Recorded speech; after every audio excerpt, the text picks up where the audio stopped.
Hi students, आज अब बात करते हैं एक नए टॉपिक के बारे में जिसका नाम है एस्टिग्मेटिज्म। सबसे पहले अगर इंट्रोडक्शन के बारे में बात करें तो कि एस्टिग्मेटिज्म होता क्या है। एस्टिग्मेटिज्म एक ऐसी कंडीशन होती है जिसमें जो कोर्निया का कर्वेचर है, क्रिस्टलाइन लेंस का जो कर्वेचर होता है उसकी शेप में अंतर हो जाता है या उसका जो कर्वेचर है वो चेंज हो जाता है। एबनॉर्मल कर्वेचर की वजह से एस्टिग्मेटिज्म के केसेस में हमारे दो फोकल पॉइंट बनते हैं एंड इसको हम non spherical type of error भी कहते हैं। दो फोकल पॉइंट बनते हैं इसमें। अब जो दो फोकल पॉइंट बन रहे हैं वे कैसे बन रहे हैं, वो अकॉर्डिंग टू मेडियंस पर निर्भर करते हैं। एक हो सकता है जो दो फोकल पॉइंट बन रहे हैं, एक focal point front of retina बने या बिहाइंड ऑफ रेटिना बने। हो सकता है एक ऑन द रेटिना बने या दोनों फ्रंट ऑफ रेटिना, दोनों बिहाइंड ऑफ रेटिना फोकस हो रहे हैं। ठीक है, तो इसको हम non spherical type of error भी कहते हैं। अगर इसके इटियोलॉजी की बात करें तो जो एस्टिग्मेटिज्म होता है वो कॉर्नियल और लेंस के थ्रू होता है या रेटिनल के थ्रू भी हो जाता है। तो बात करते हैं कर्वेचर की वजह से। जो कॉर्निया का कर्वेचर एबनॉर्मल हो जाने की वजह से, कॉर्निया का कर्वेचर एबनॉर्मल हो जाने की वजह से कॉर्नियल एस्टिग्मेटिज्म होता है। एंड कॉर्नियल एस्टिग्मेटिज्म में मोस्ट कॉमन कॉज है कि vertical curvature is greater than horizontal curvature of cornea and ये most common causes of astigmatism होता है, जहाँ पर वर्टिकल कर्वेचर ज़्यादा कर्व होती है हॉरिजॉन्टल कर्वेचर के अपेक्षा। सेकंड बात करते हैं लेंटिकुलर एस्टिग्मेटिज्म। लेंटिकुलर जो एस्टिग्मेटिज्म होता है ये दो तरीके से हो सकता है। एक होता है कर्वेचरल और दूसरा होता है पोजिशनल तरीके से।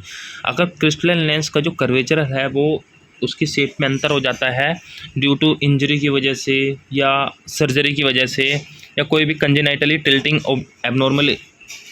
एबनॉर्मल पोजीशन की वजह से, तो उसको पोजिशनल एस्टिग्मेटिज्म कहते हैं।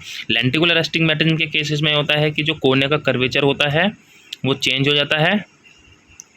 एंड पोजिशनल में क्या होता है, पोजिशनल में जो क्रिस्टलाइन लेंस की जो शेप होती है, उस क्रिस्टलाइन लेंस जो होता है वो अपनी पोजीशन पे या तो टिल्टिंग हो जाता है या फिर वो सबलेक्सेशन कंडीशन में पहुंच जाता है। इस कंडीशन को हम पोजिशनल एस्टिग्मेटिज्म कहते हैं। या ओब्लिक प्लेसमेंट ऑफ लेंस भी हो सकता है।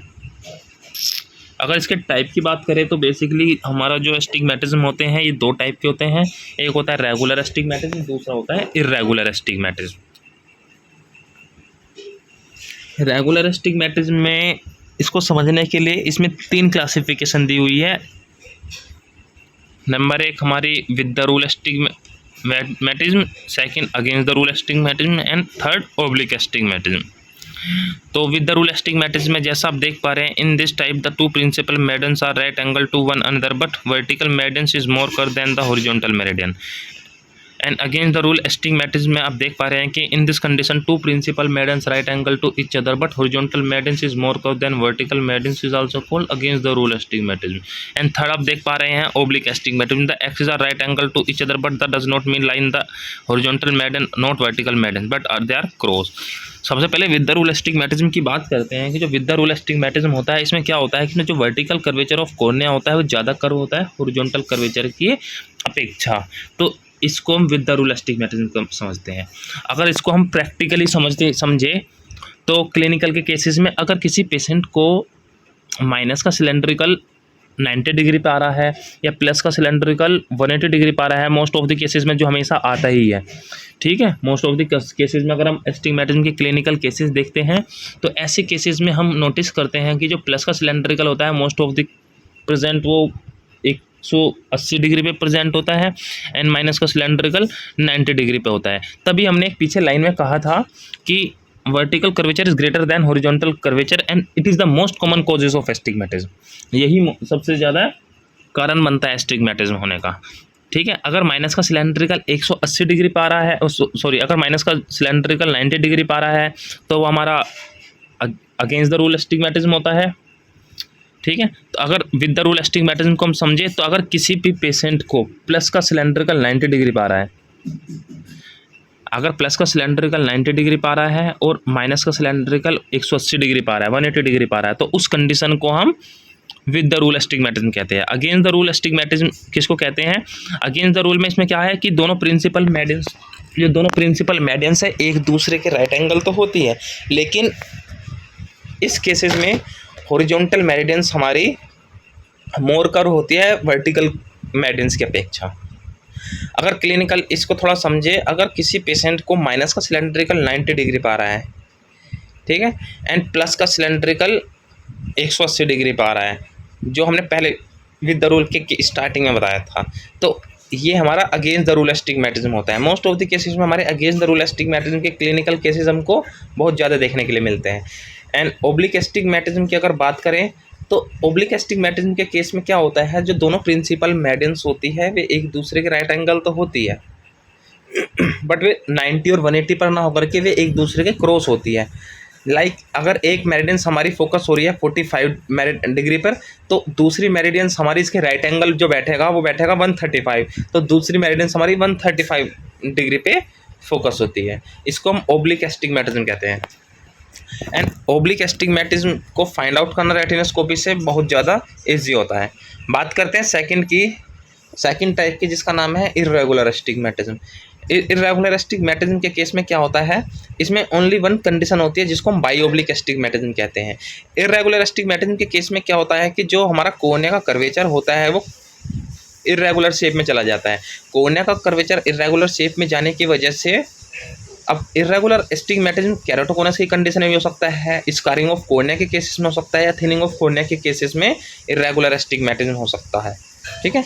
और ऐसे केसेस में क्या होता है, जो प्रिंसिपल मेरिडियंस की हम बात कर रहे थे, अब प्रिंसिपल मेरिडियंस इसमें एक दूसरे के राइट एंगल नहीं हो पाती, प्रिंसिपल मेरिडियंस एक दूसरे के राइट एंगल नहीं होगी, ठीक है।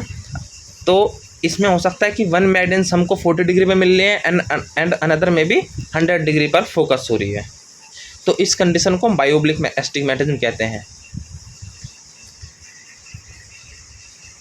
अगर इसके क्लासिफिकेशन की बात करें तो क्लासिफिकेशन में एस्टिग्मेटिज्म की क्या क्या क्लिनिकल फीचर्स हो सकते हैं, बात करते हैं। सबसे पहले सिंपल एस्टिग्मेटिज्म की, फिर compound astigmatism and third mix astigmatism. Simple astigmatism की अगर हम बात करते हैं तो सिंपल एस्टिग्मेटिज्म के केस में क्या होता है, जो वन रेज ऑफ लाइट होती है,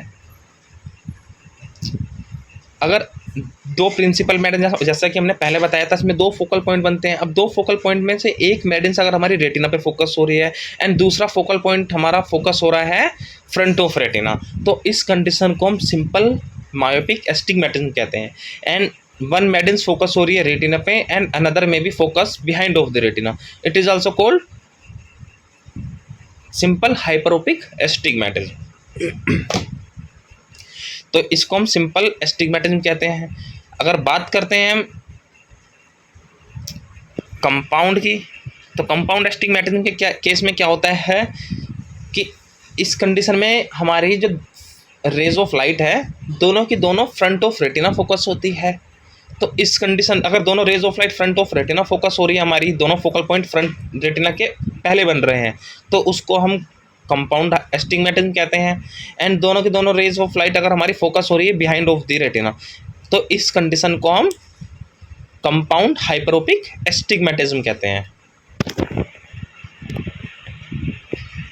मिक्स एस्टिग्मेटिज्म के केस में क्या होता है, अब तक हमने देखा जो दो फोकल पॉइंट थे, एक फ्रंट ऑफ रेटिना बन रहा था या एक ऑन द रेटिना बन रहा था, उसको हमने सिंपल मायोपिक और सिंपल हाइपरोपिक कहा, ठीक है।